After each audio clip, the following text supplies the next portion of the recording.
Dr. Emma Ross is a former rugby player. That means she can fight. She's also an Ironman finisher. That means she has a long breath. In 2017, she started with the campaign Smart Her at the English University of Sport. Emma says, we have to open our conversation about female body. Welcome, and please, Emma Ross. Oh, thank you so much. Thank you for having me. I'm so sad I can't be with you. I was really forward to your beautiful country, but I'm so glad to be able to share my story with you today. So I'll just wait for my slides to come up, because at the moment I'm looking at myself and I'd much rather look, oh, that's it. Much rather look at something else. So today I'd like to share our Smart Her journey with you. I've spent the last 7 years at the English Institute of Sport, which, for those of you who don't know, is the institute which provides all of the science and medicine support for our Olympic athletes.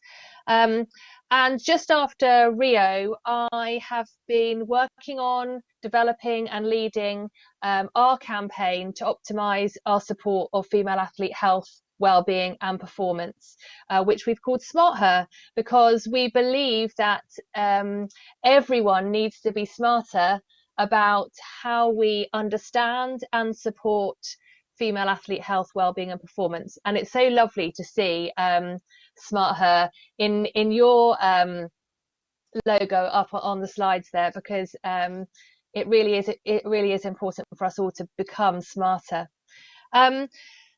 So Team GB don't lack successful female athletes, and some of the women that you see here were our successful athletes in Rio.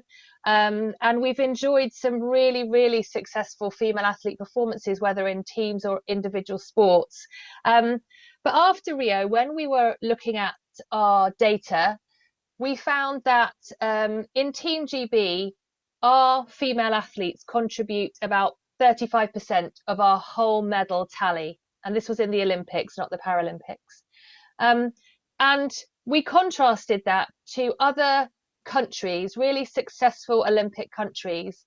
And we found that in those countries, in those nations, the medal split was about 50-50. So women contributed about half of the medals in other top sporting nations. So the powers that be came to me and said, can you understand or help us understand why our female athletes aren't contributing as much to our medal success as in other countries? And that's not a question to answer. That's that question almost doesn't have a single answer, as you can imagine, and it's a very complex picture. But nonetheless, I did go away and start to try and understand some of the factors which could be influencing our female talent at elite level. And it was really evident from all those conversations. I spoke to people from across our sports system, from participation through to podium. And it was really clear that everyone I spoke to had their own reasons for why this might be the case. In participation, we have twice as many girls dropping out of sports as we do boys through their school years. And even those girls who do stay active are doing less hours of activity than boys of their equivalent age. If we look at coaching, we have very few female coaches in the elite system. I think in one sport that we looked at, in athletics, only 7% of the coaches who were working with our athletes were female. So we don't have, a real representation of women in coaching. And also, the coaches create the culture of some of our sports. And so when you have such a lack of diversity and a particular bias towards male coaches, it really contributes to a bias in the culture that surrounds female athletes. We also spoke to leaders and looked at leadership in sport, and we found, again, there was very few women in leadership roles in sport in the UK. So, for example, in half of our national bodies, the boards have only 25% or less of women on them. Less than 20% of our national governing bodies have a woman CEO. And at one time when I was doing this work, we had sports who had a female performance director. Now that looks slightly different. There are a few women in those roles, but it's very, very low. So we had a real lack of women in leadership. And that fed into what we found out when we talked to the people who worked in the talent pathway in the UK. So that's our performance pathway that takes talented youngsters and feeds them through a pathway of support so that they might end up on our funded elite programs. And what those people told us was that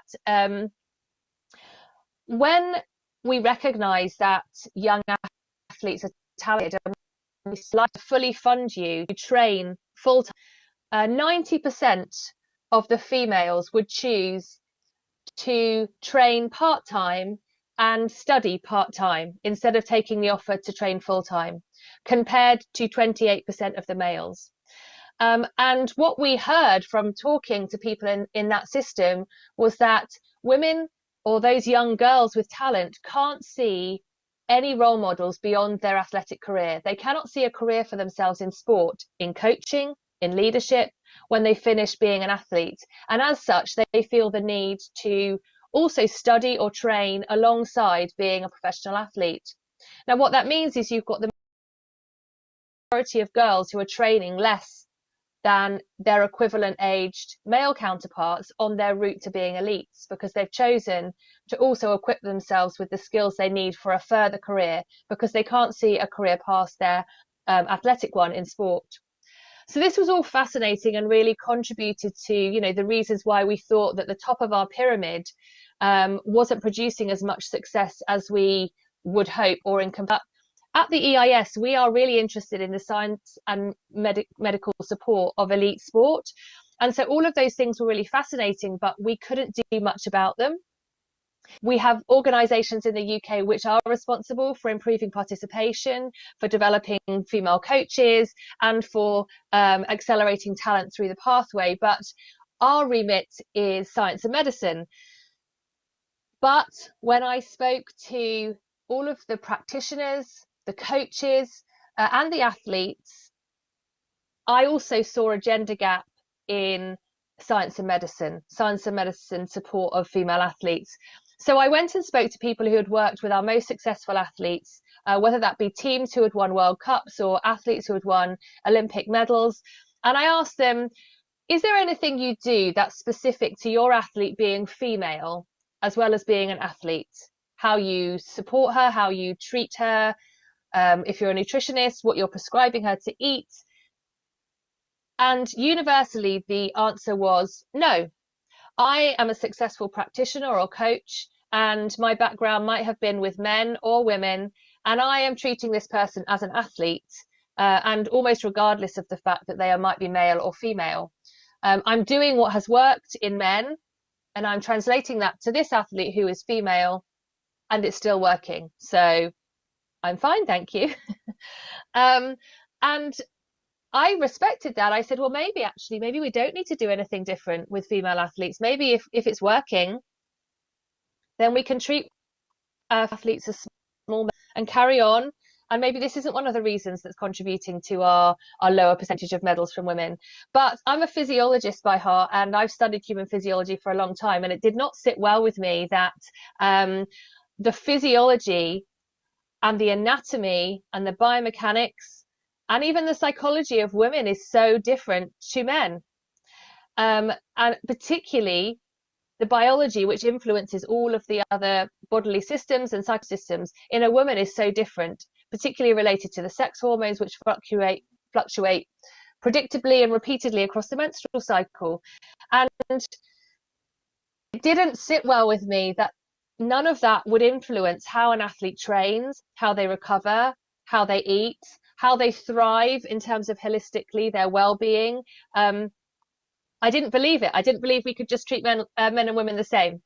So I thought, you know what, I'll go to the literature, I'll go to the research, and I'll find the evidence which I can take back to the EIS and say, oh, you know what, there is some important things we need to do differently or uniquely with women that we don't do with men, and there are some things we can do the same. The next slide, please. When I went to the literature, unfortunately, what I found was, and I should have expected it, I spent 10 years as a researching academic, and so I'm expecting it, but perhaps I thought things might have moved on, was that there was very, very little information about women and sports performance. There was very little research that could tell us whether the menstrual cycle affected important determinants of performance, or whether certain interventions were better suited to males or females, or whether certain interventions wouldn't work in females at given time of their cycle because of the interaction with their hormones. Now, some of this evidence is emerging at the moment. Some drugs aren't as effective in women as they are in men. Some drugs have different side effects in women than men, and some drugs don't work at certain times of a woman's cycle because of their interactions with their reproductive hormones. But there was no information about sports in the literature, and this data is just from one survey which looked at a year's worth of articles in the top 3 science and medicine journals for sport and exercise science and medicine. And 4% of the research was conducted exclusively on females. All the rest was conducted either on mixed sex groups. And that's really important, because although you might think, well, a lot of it's done on mixed sex groups, so surely about women, the trouble with it is that it's usually it usually ignores the woman's menstrual cycle completely, and so it's completely confounded by the fact that the woman has changing physiology. Or it takes women at a point in their menstrual cycle when their hormones are very, very low and they most closely resemble men, to make this a more homogeneous group. So it's not really exploring a woman's reality, which is that over 4 weeks of a month, her physiology looks completely different because of the peaks and troughs of hormones. So we didn't have much evidence. And when you look wider than sport, the story is the same. So I use a stark example here because one of the things I'll talk about in a minute is how many women experience symptoms of their menstrual cycle that can influence whether they're an athlete, their performance, but also just their daily life and their ability to function to their full potential. And 90% of women will report symptoms of premenstrual syndrome that occurs just before their period. Yet there is over 5 times more research done on erectile dysfunction in men, when only about 20% of men will suffer from this. So there's a real bias in the research and a real gap in the research about how we understand women. And I don't think this is a conspiracy. I just think this is a product of the fact that, particularly in sports science, where some of the funding in this country in particular, it's not particularly big, studying women is time consuming and expensive because of our physiology. And so actually people shy away from it, and they have whole male cohorts as their participants. But what that's created is this massive gulf in our understanding of what works in women when we're talking about optimizing performance. So the first place we started was really to gather information from across our own system. We said, well, if we don't have any research evidence to take back to our practitioners and coaches and say, this is what we need to do, we need to find out what's really happening with our athletes and then what we can do about it. The first thing we did was a number of surveys. We did survey menstrual health and how menstrual cycle affects performance and training in our female athletes. We did some surveys because we've been doing a lot of work around breast support and breast health. We did surveys around current behaviours in breast health and breast support in our athletes. We also borrowed from some really nice research that was done at the Commonwealth Games on pelvic health and pelvic dysfunction in athletes.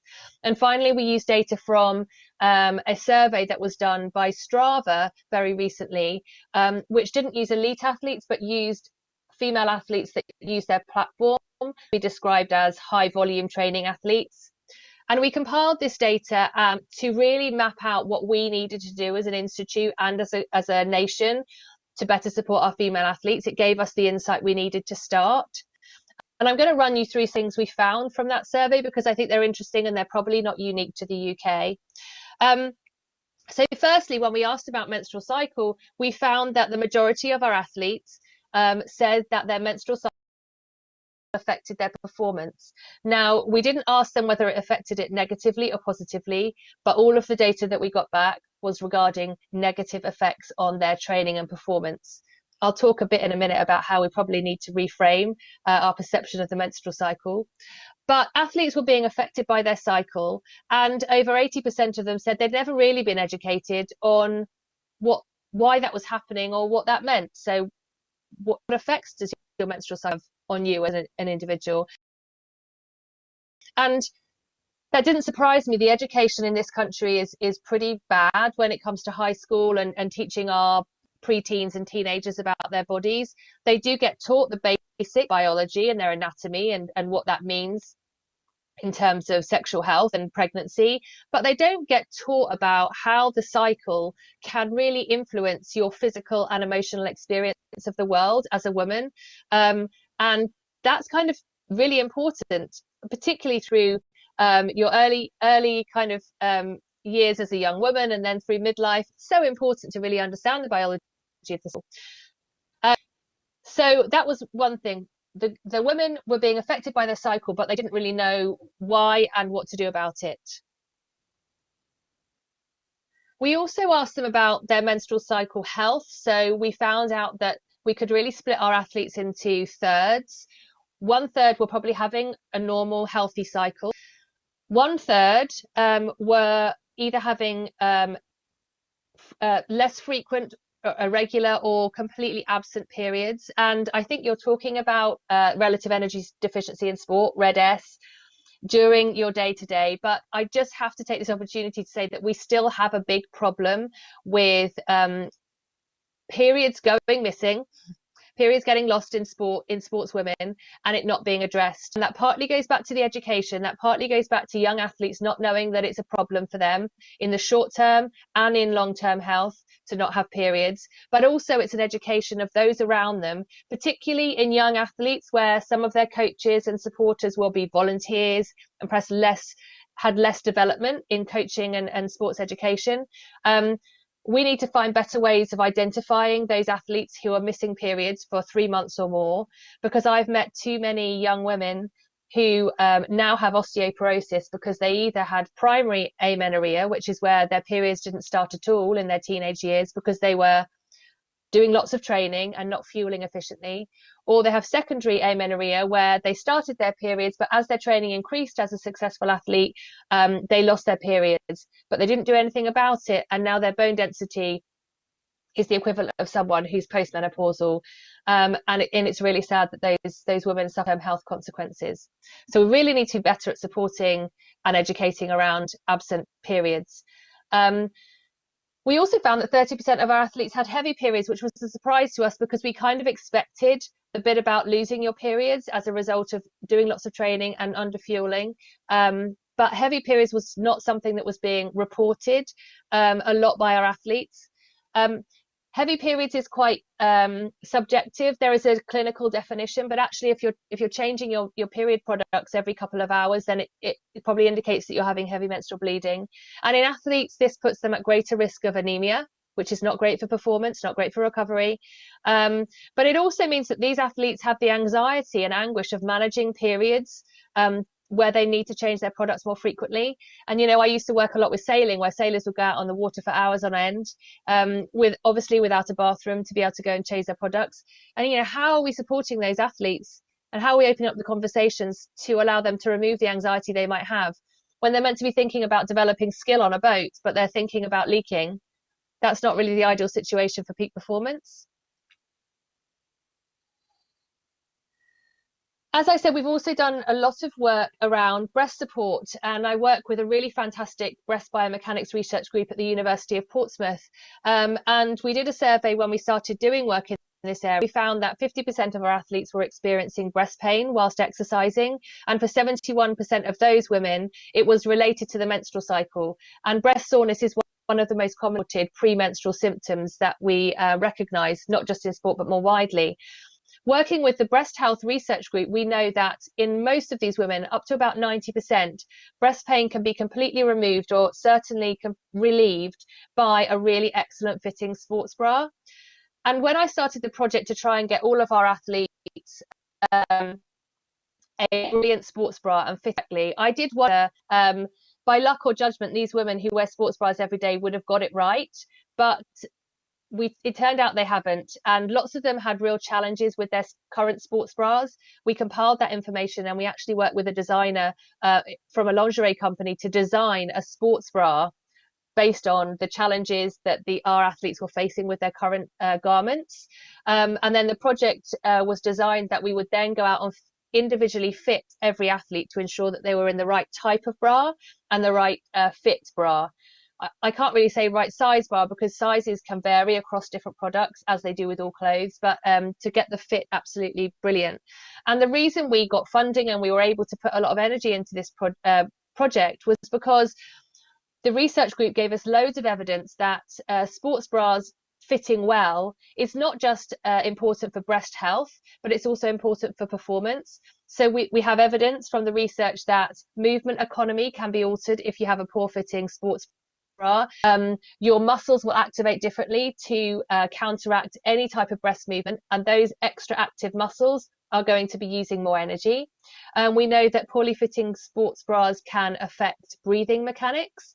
They can affect our gait and our movement, and they can affect our posture and increase our injury risk. And all of those things factored together would mean that if you lined up an athlete against a clone of herself on the start line of a marathon, and one was wearing a brilliantly fitting sports bra and one a poorly fitting sports bra, the good fitting sports bra would finish a mile ahead of someone. And the only difference between the two was the sports bra, because of all of those cumulative effects of an ill-fitting sports bra can cost a mile over a marathon. And it's not just running where sports bra fit is important.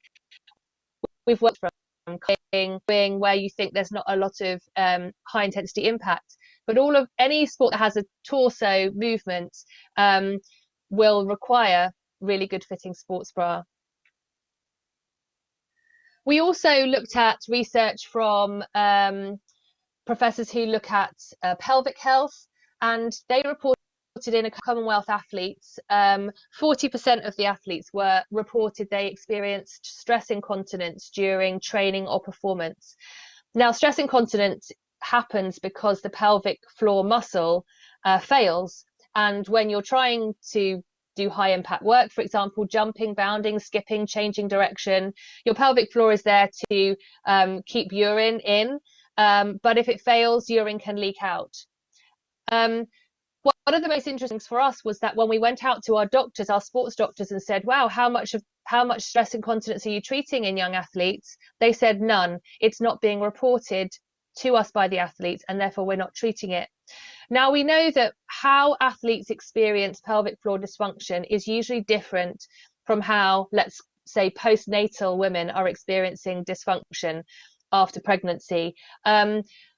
And so we need to get to the underlying cause, which might be an overactive pelvic floor. It might be athletes not being able to control their pelvic floor enough to actually relax it, so it gets tired. But whatever the reason, poor pelvic health, we know, has long-term health consequences, as well as in the short term can increase injury risk, and can also, as you can imagine, increase the anxiety of athletes because they're embarrassed about leaking. And we've spoken to lots of athletes who say that prior to their performance, the only thing they're thinking of is, shall I go to the toilet one more time so that my bladder is empty so I don't leak during my event and everybody see it? And if you're a sports psychologist working with an athlete, that's not what you want their final pre-performance thoughts to be. We knew that this was underreported, undertreated, but prevalent within our athletic community. So we really took 3 strands to our approach when we developed Smarter. We knew one of the fundamental things we had to do was educate, because people said they didn't know enough.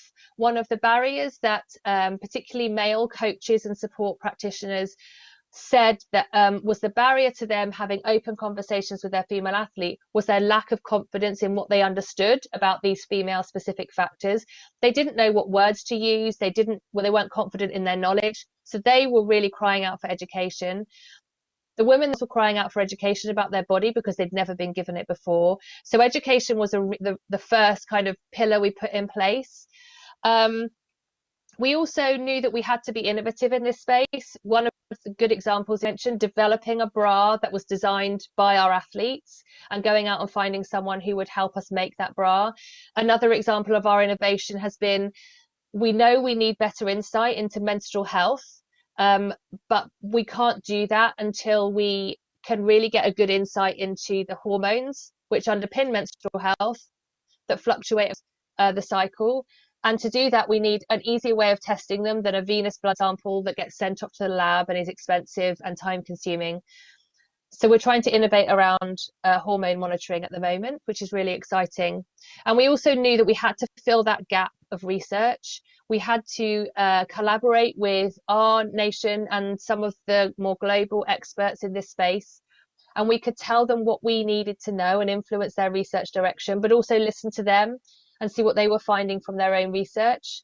And to that end, we also have just created a BASES expert statement, that's the British Association of Sport and Exercise Scientists expert statement, about how to research the female athlete. So we can try and ensure some consistency in our approach and really improve the quality of the research that's coming out in this space.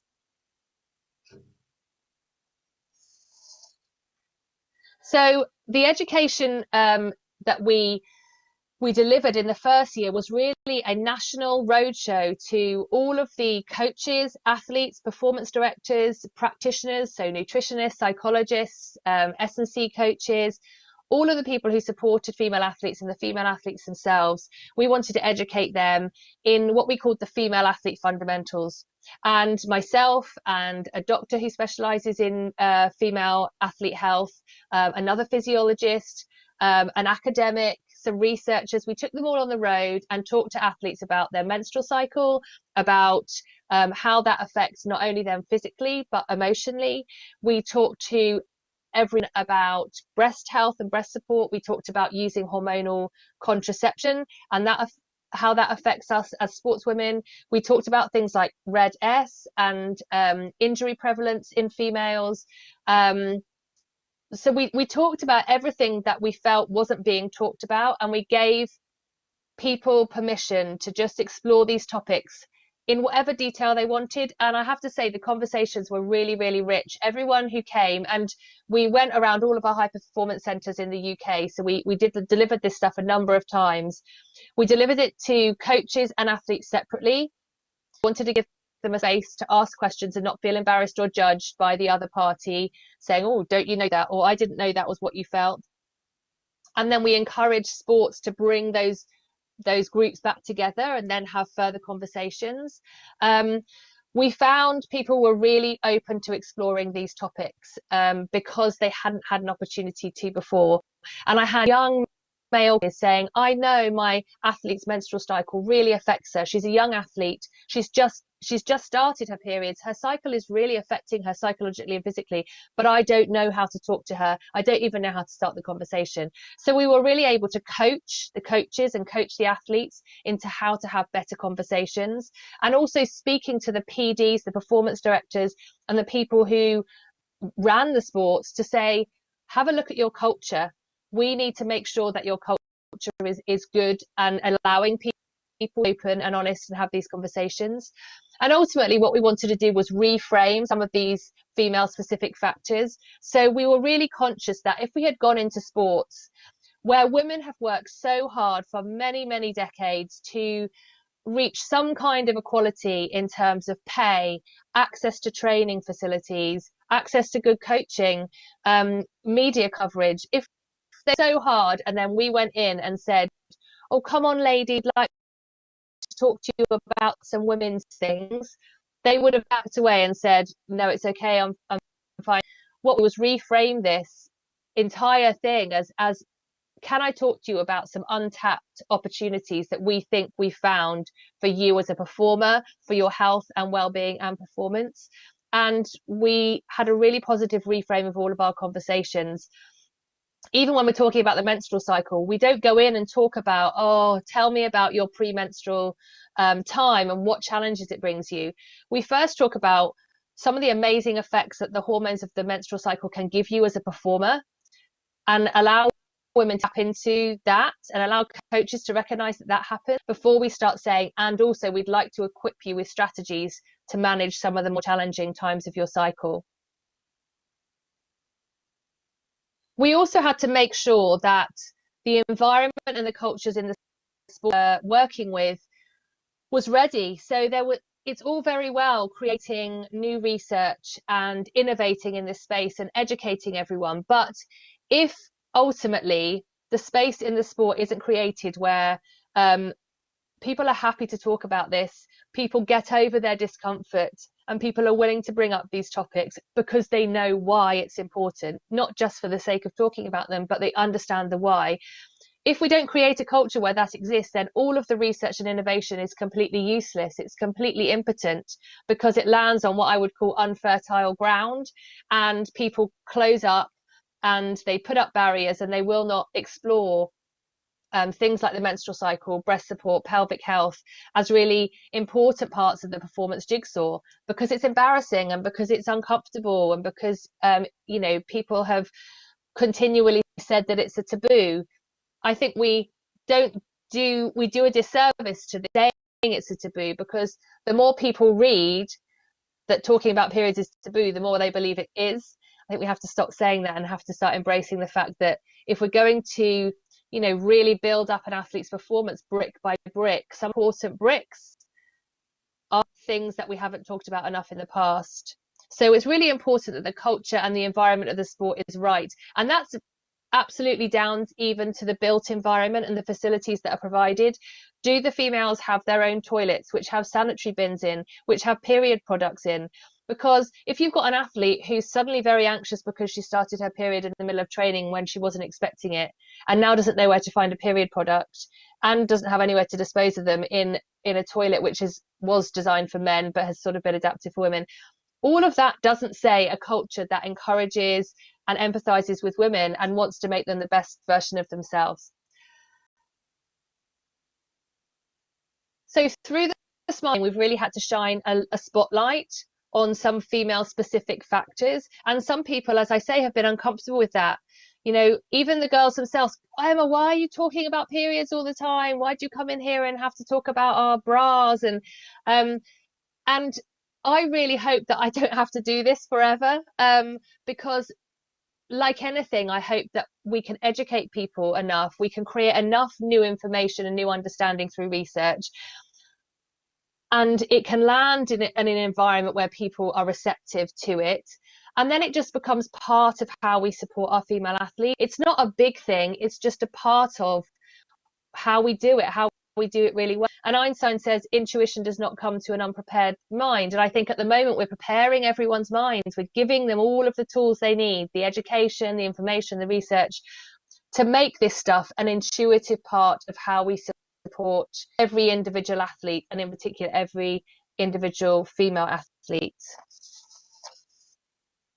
And so I can never finish I can never do a presentation without some kind of cartoon character in, because I like Disney and Universal, and I love all of those films. Dr. Seuss puts it very nicely. He says, "Today you are you. That is truer than true. There is no one alive who is youer than you." And I really do emphasize to athletes and all the people that support them that this really is about the individual.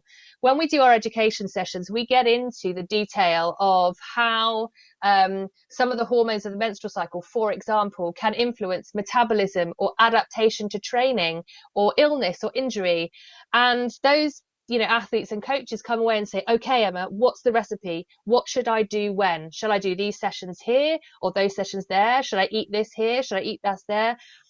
And ultimately, I can give everyone the foundation knowledge, but that is not a recipe for anyone. It's useless for everyone, because what has to happen first is that the athlete, the woman, tune into her cycle, her own lived experience of her body and her mind. And that will be different for everybody. We know that every woman has a unique menstrual cycle. Our research has shown that even the levels of hormones fluctuates wildly between individuals, so that some people's peaks are really, really high and others are not so much. We know that the receptors for those hormones are more sensitive in some people than others. And then we know that all of the life factors like training, what we eat, how much life stress we have, influence how we respond to our reproductive hormones, and also how we adapt to training and how we recover from training. So these things have to be taken in the context of the individual's life and their performance. And so there is no recipe in things like the menstrual cycle. What it takes is the woman tracking her cycle, starting to understand what her body is telling her and what she can get out of her body, and what strategies she needs to get the best out of her body and her mind on any given day. And then you need coaches and support staff who are creating an environment, trusting relationships, where the athlete feels very comfortable sharing that information, because that's not a right, that's not an expectation, that's a privilege to share, sometimes quite intimate information with your female athlete. But if you created the right environment, they want to share it because they know that it could be the thing that helps them unlock unrealized opportunity for their performance. So really important to know that this is all about the individual, but it is also about connecting them to their experience of what it means to be a woman, whether that's your hormones, whether that's your anatomy, whether that's how you've lived your life as a female. Connect to that and then create a space, share that insight with the people supporting you.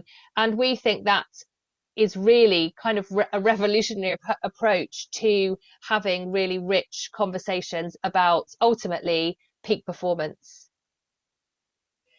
So I'll leave it there, and thank you for listening. And if there's any time, I'd be really happy to take any questions. For this broad and fantastic insight of the Smarter campaign in the UK. Because of the strict Swiss timetable, I only really have 2 short questions. The first one is the audience really wants to know all the information you gave us about the sports bra and economic movement, about pelvic stability, etc. Is this information open, accessible on a website, or can you share this? Yeah, no problem. I will share it with you. Much of it is actually published or available on the website of the research group. So I can share that with you, yes. Thank you very much. If you share it, we put it on the website of Swiss Olympics, so all the questions can be answered there. And second and last question, what was the trigger UK for the Smarter campaign? Was it the high dropout quote of female athletes in their career, or was it more also a strategic decision of GB Sports because of the IOC campaign with gender equality and increasing number of female athletes? I think it was probably more strategic, and I think the more we've understood females in our sporting system, we realized that we should have realized earlier, given all of the things that add up to the gender gap. But certainly from my perspective, it was a sentiment that was coming from high up. And I think once there was a movement to look at gender equality in sport, it made everyone sit back and realize the gaps that existed. And then it was about accelerating our move in that space.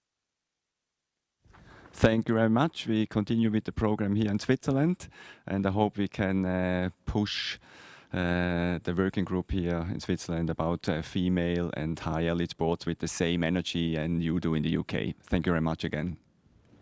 Thank you so much. Bye-bye. Fast her, smart her, strong her.